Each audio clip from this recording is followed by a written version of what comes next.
बालेन शाहको म पनि सपोर्टर हो, तर बालेन शाहले जे भनिदिए पनि त्यसलाई सपोर्ट गर्न कुनै जरुरी छैन र सपोर्ट गर्ने ठाउँमा म सपोर्ट गर्छु, सपोर्ट नगर्ने ठाउँमा म विरोध पनि गर्छु। एकछिन सबैजनाले सपोर्ट गर्ने नगर्नेहरूले यो भिडियो एकछिन हेर्नु होला अनि त्यसपछि हामी फेरि कुरा गर्नेछौँ। तपाईहरुलाई एउटा कुरा अचम्म लाग्छ होला, मैले पनि अस्ति प्रधानमन्त्री भएपछि नै थाहा पाएँ भारतले नेपालको जग्गा मात्रै हैन नेपालले पनि भारतको जग्गा धेरै ठाउँमा मिचेको रहेछ।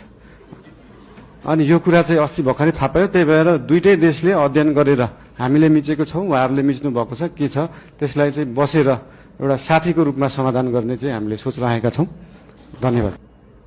सामान्य प्रधानमन्त्रीले क्लियर भन्नुभएको छ कि जमिन भारतले कब्जा गरेको छ, तर अस्ति भर्खरै म पनि प्रधानमन्त्री हुँदाखेरि हाम्रो नेपालले पनि भारतको जमिनहरू कब्जा गरेको छ बल्ल मैले थाहा पाएँ। एउटा देशको प्रधानमन्त्री भएर यस्तो अभिव्यक्ति दिन मिल्छ?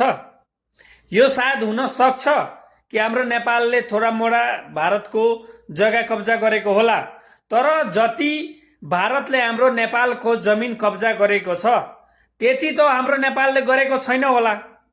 र कुन देशको प्रधानमन्त्रीहरूले भन्छन् कि हामी त्यो देशको जमिन कब्जा गरेर बसेका छौं?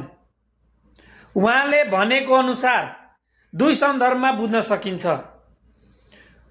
एउटा, हाम्रो नेपालले कब्जा गरेको होला, प्रधानमन्त्री भएर एउटा देशको त्यस्तो अभिव्यक्ति दिन मिल्दैन।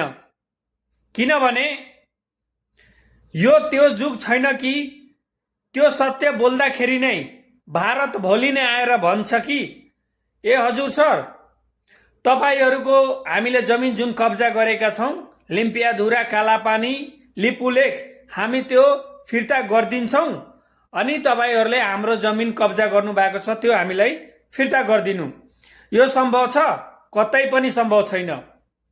तर हाम्रो प्रधानमन्त्रीले अब गल्तीमा बोल्नु भएको छ कि सोची सम्झी बोल्नु भएको छ कि धेरै जनाले तर्क दिइरहेछन् कि यस्तो अभिव्यक्ति आएपछि अब भारतले चासो देखाउँछ कालापानी, लिम्पियाधुरा र लिपुलेकको बारेमा। तर यो सम्भव छैन। इन्डियाले हाम्रो नेपालको जमिन धेरै कब्जा गरेको छ र हाम्रो नेपालले कब्जा गरे पनि थोरै गरेको होला। घाटा कसको छ? घाटा हाम्रै छ। अर्को भिडियो छ प्रधानमन्त्री बालेन शाहको। उहाँले त्यसमा भन्नुभएको छ कि उहाँले पत्र पठाइसक्नु भएको छ इन्डियालाई।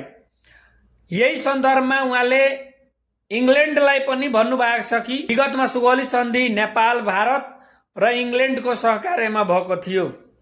त्यही भएर टेबल टु टेबल टक तीनटै देश मिलेर साथीभाइ जस्ता अनि यो समस्यालाई समाधान गर्ने।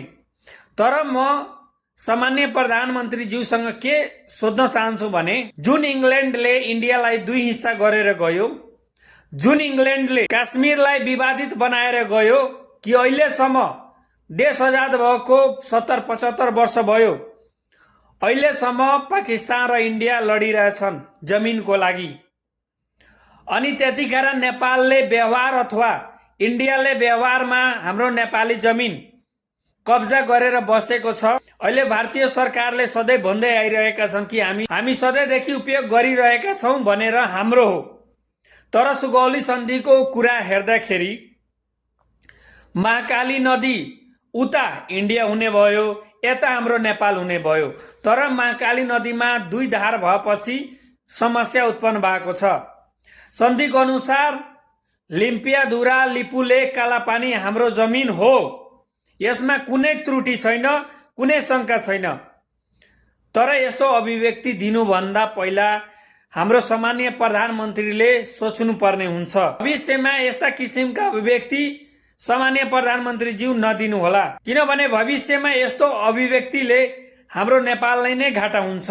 अब रह्यो सवाल, धेरै जनाले प्रधानमन्त्रीसँग राजीनामा मागिरहेका छन्, धेरै जनाले माफी माग्नुस् भनेर भनिरहेका छन्। अब उहाँले त गल्तीमा अथवा सोची सम्झी जे हिसाबले बोल्नु भएको छ यो कतै पनि सही होइन। तर अब एउटा हाम्रो देशको प्रधानमन्त्रीले माफी मागोस् अथवा राजीनामा दिनु यो पनि सही लाग्दैन। यो हामी सबैले बुझ्न जरुरी छ। जय मधेस, जय नेपाल।